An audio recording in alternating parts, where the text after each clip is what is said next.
in this research. Is back in the news again today.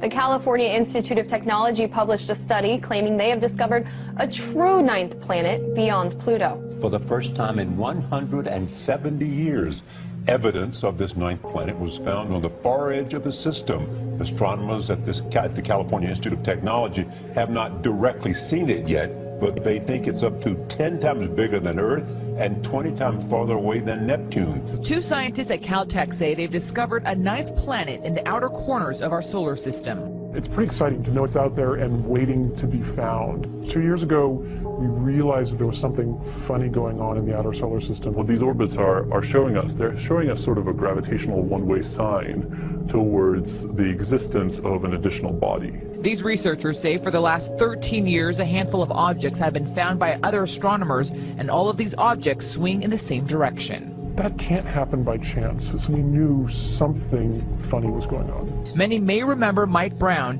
for his role in demoting Pluto as a planet about a decade ago. What's the evidence that it's there? So the evidence is that we can look at objects orbiting around our solar system and figure out why their motions are the way they are, because of the gravitational influences of everything else around. So we looked at a small group of objects newly discovered and realized we couldn't actually completely understand their motion. However, if we insert into the equation about that an object about the size of this Planet 9, everything then worked out perfectly. So that's what gives the suspicion that it really does exist. They can't exactly see this thing from a telescope or anything like that. Instead, they are using data about how other objects as far out as Pluto are reacting and moving out of alignment, getting out of its way. So data like that actually suggests a heavy gravitational pull, which primarily comes from things that are qualified to be called planet.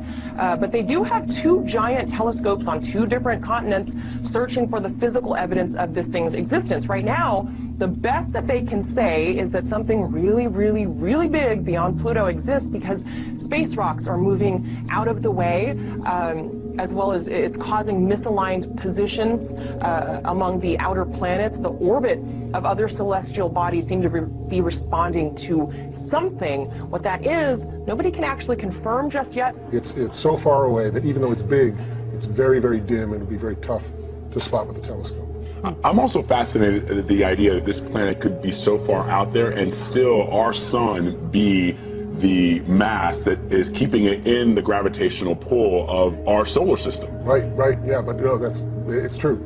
That's incredible. And so there was a thought at one point from scientists that when they thought that there was something beyond Pluto, that it might have been all the massive objects floating in the Kuiper Belt, but it's not. Right, so all those objects are out there and they have a lot of mass, and originally the scientists said, look, a planet is such a crazy idea, maybe it's the Kuiper Belt itself that's pulling it on itself and making these orbits look funny. And they ran simulations and they tried to make that work and it didn't work. It just didn't work. There's not enough stuff out there. So you don't see it, but you said it's all about the numbers. So two scientists are playing around with numbers and they think what? They think, this doesn't add up. Yeah. We need to ask some other folks to take a look at this for us and tell us if we're crazy.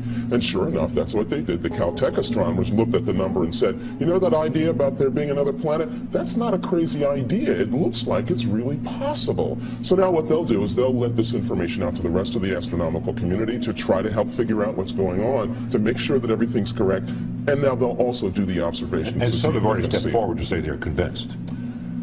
Well, yes, they are pretty well convinced. Now they need the visual evidence to back it up because, as I said, the numbers don't lie. But the critics of this study say that it's possible that this large body is simply an ancient core of a gas giant that was ejected out to the farthest reaches of the solar system thousands and thousands and thousands of years ago. What does this tell us about our solar system? Well, one thing it tells us is that we don't really understand it as well as we thought we did.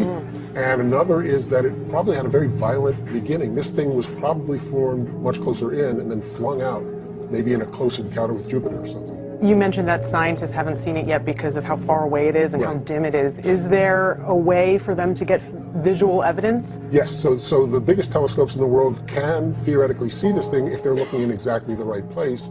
And with the publication of this new paper today, they are now going to start to look in earnest. Hi, I'm Jim Green, Director of Planetary Science at NASA.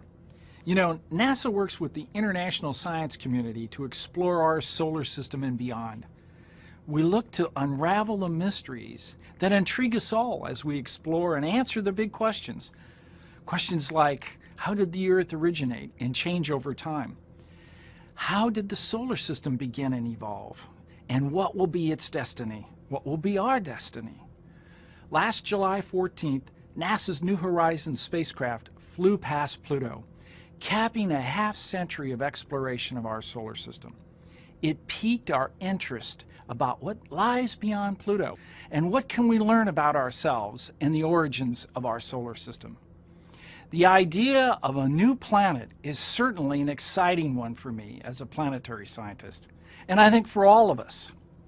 The January 20th paper in the Astronomical Journal is fueling our interest in planetary exploration and stimulating a healthy debate that's part of the scientific process. I couldn't be more pleased about what's happening. You know, it's all about starting the process that could lead to an exciting result. It is not, however, the detection of a new planet. It's too early to say with certainty that there's a so-called Planet X out there. What we're really seeing is an early prediction based on modeling from limited observations. What's exciting is that, like NASA's journey to Mars or New Horizons flyby of Pluto, you will have a front row seat to see how the scientific process unfolds. Theories like this serve to stimulate ideas and conversation. They tap into our innate curiosity. It's important for us to continue to work, and we will. Anytime we have an interesting idea like this, we always apply Carl Sagan's rules for critical thinking, which include independent confirmation of the facts, looking for alternate explanations, and encouraging scientific debate. If Planet X is out there, we'll find it together. Or we'll determine an alternate explanation for the data that we've received so far. Now, let's go explore. But Batigan and Brown are not the first to claim that they've discovered a new major planet beyond Neptune. In fact, the hunt for Planet X has been on for over a century. But every promising claim has ultimately been shut down by scientists.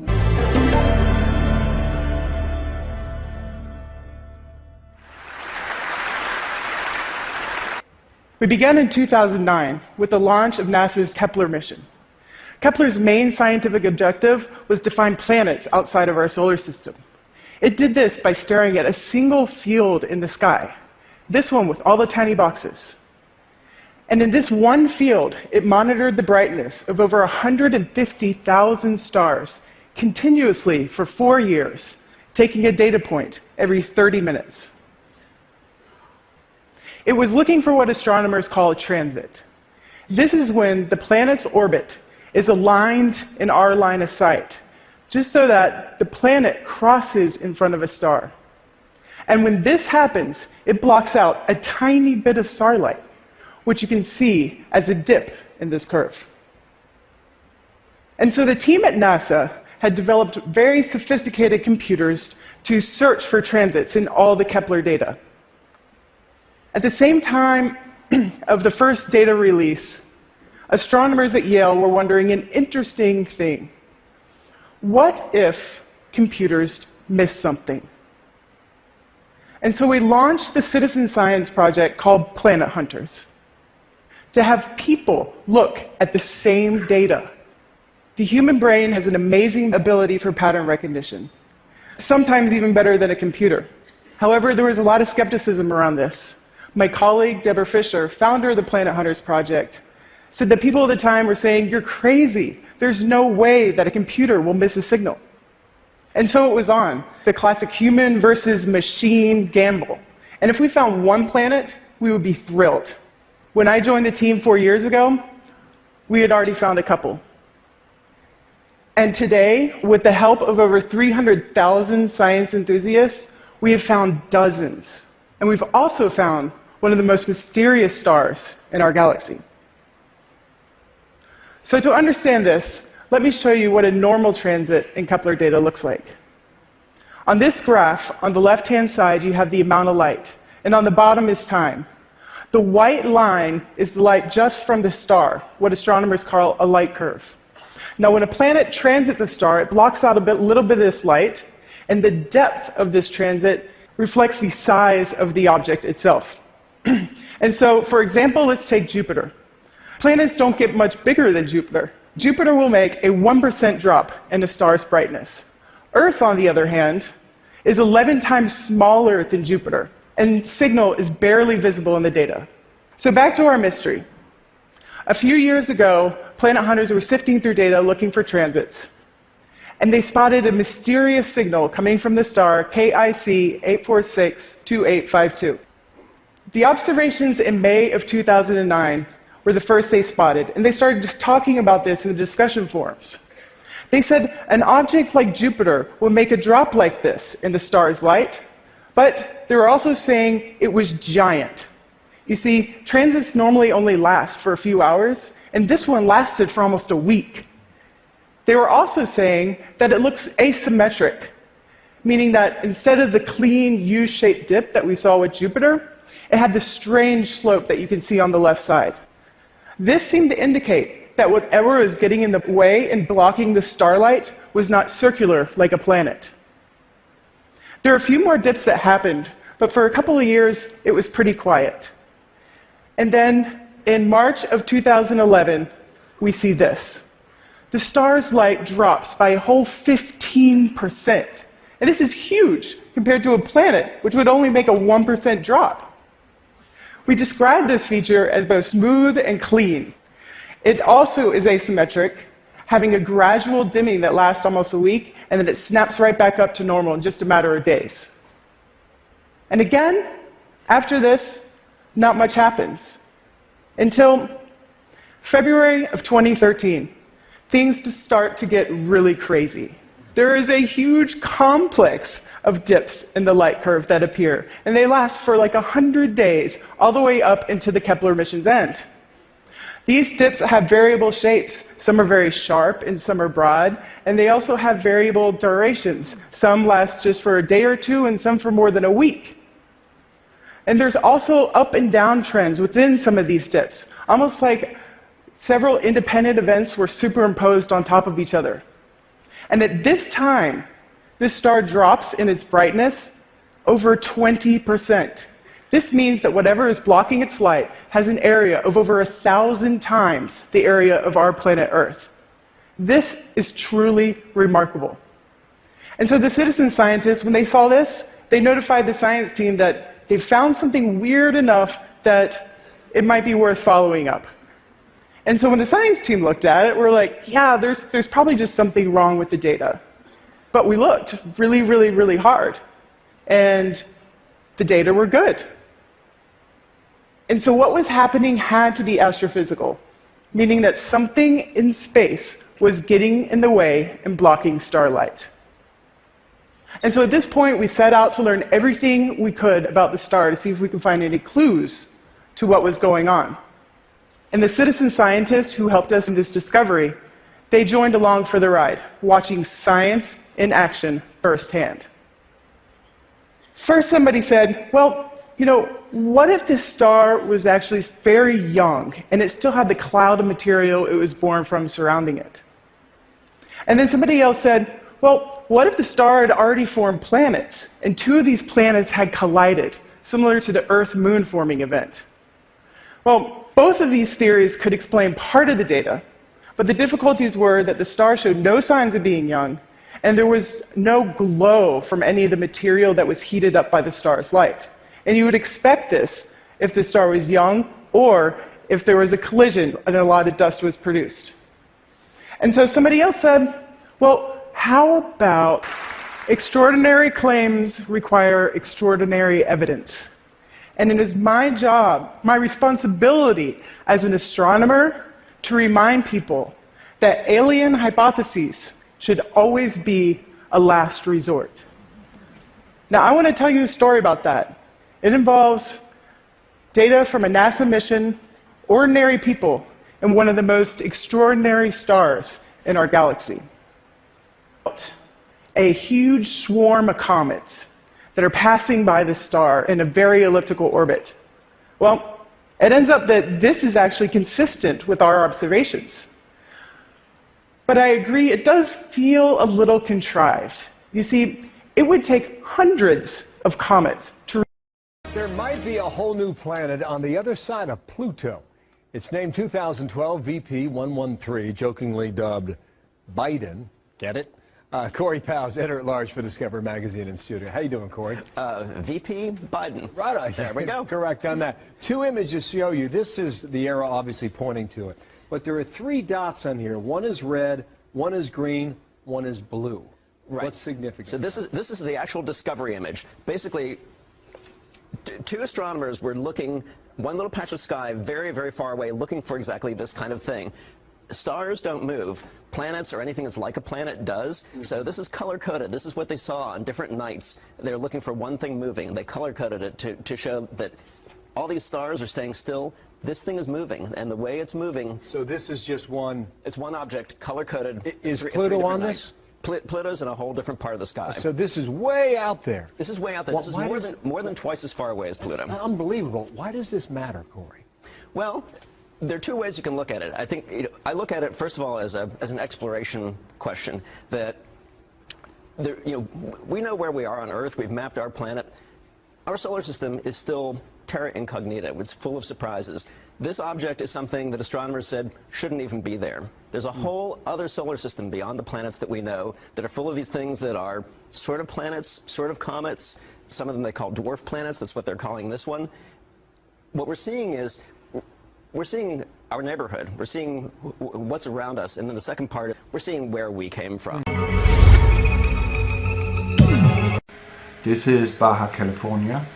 This is in a city called La Paz. And it is dark. Next frame will be sunset. Beginning. Down. If we have the other thing, like we have the sun going in a circle like this, and then we have this nemesis star going in a larger orbit around, and at some point in time they will meet where the sun is rotating around in the galaxy while this one is coming in like this. The orbit of this planet coming this way, or the nemesis if you call it that, would travel much slower, and it will actually seems like it's having a dance with our sun. Now, let me prove that to you, that is actually going on. Watch this. Sun is setting. The disk is still visible. That's why we have a black dot. Still visible. And now, poof, the sun is almost gone now. Almost. Now, pay attention. Right here, we again have the curtain of chemtrails. I've been speaking about this since I was trucking, hovering the sun. The sun can't shine through it. And it's a very thin sheet of clouds, or chemtrail-induced clouds. I call it the canopy. But look at the reflection here. This is not an error in the dome or in the camera.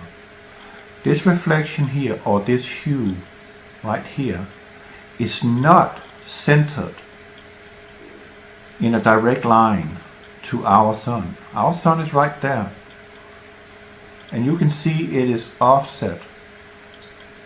Offset. It's not directly above it, and it would be. Okay, this is not an optical illusion. It would be. Now follow this. Right there. That was a slip up. Next frame. That was in Monterrey you saw there. It's very foggy in Monterrey right now in Mexico. Look at that. Still offset. Offset. Very offset. Still there. It remains. And the sun is still in the process of setting. So wouldn't it be logical to think that this one also changes appearance? Yes, naturally, because the sun or the earth is in movement. So this will be complementary to the movement, but it is not. It is stationary. Look at that. The sun is below the horizon, way below the horizon now. Okay, there's not even a light cast on the waters. Agree? Now what's this? 2 minutes apart. What's going on here, people? Did the Earth suddenly decide to rotate the other way? I think we would have some tsunamis here on planet Earth. That would not be able to be hidden from anybody, because they would cost millions of lives, billions for that matter. I think it's 80% of the world's populace is living by the coastlines. 80% of all the populace at the coastlines. 57% of those is living in the big cities. And they're lying at the coastlines. So when the Earth goes to and fro like a drum car, and it will be removed like a cottage, it will fall over and never rise again. We are looking at 2.5 billion people in a matter of hours. And you're talking about a mile wide, the high waves coming in. But what is going on here? The sun is down. Okay? This is an hour and 8 minutes since we started. It is still there. Very bright. Very bright. This is not our sun that is doing this. Okay? Now it's falling down again. You see it? And again we get this coral red sky. Let's go back. Take it again if you missed it. Sun is setting. Very bright. Extreme whiteout. And there's hardly any chemtrails, but look at the whiteout. But again you see the horizon. We got this curtain. And again, now we are 20 minutes into the sunset. Right there, 20 minutes in. You can clearly see the sun is still up. There's a reflection on the waters.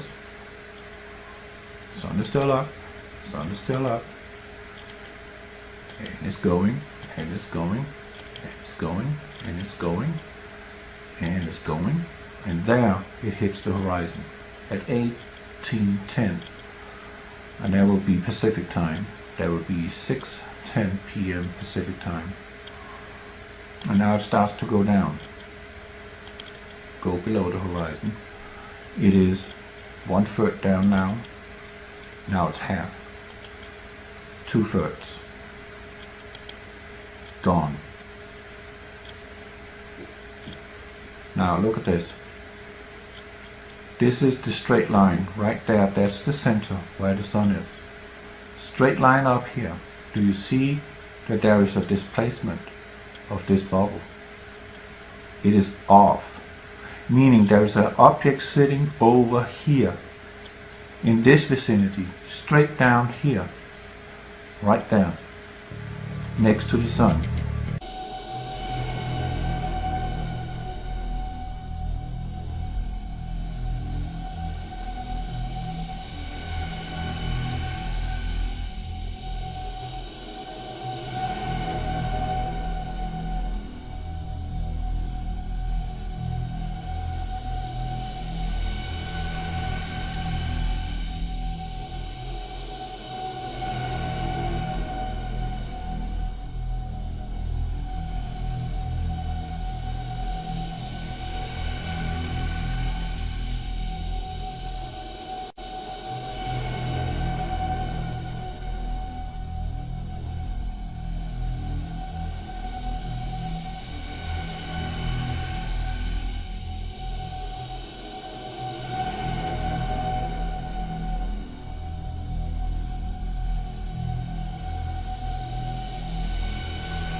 there is a displacement of this bubble.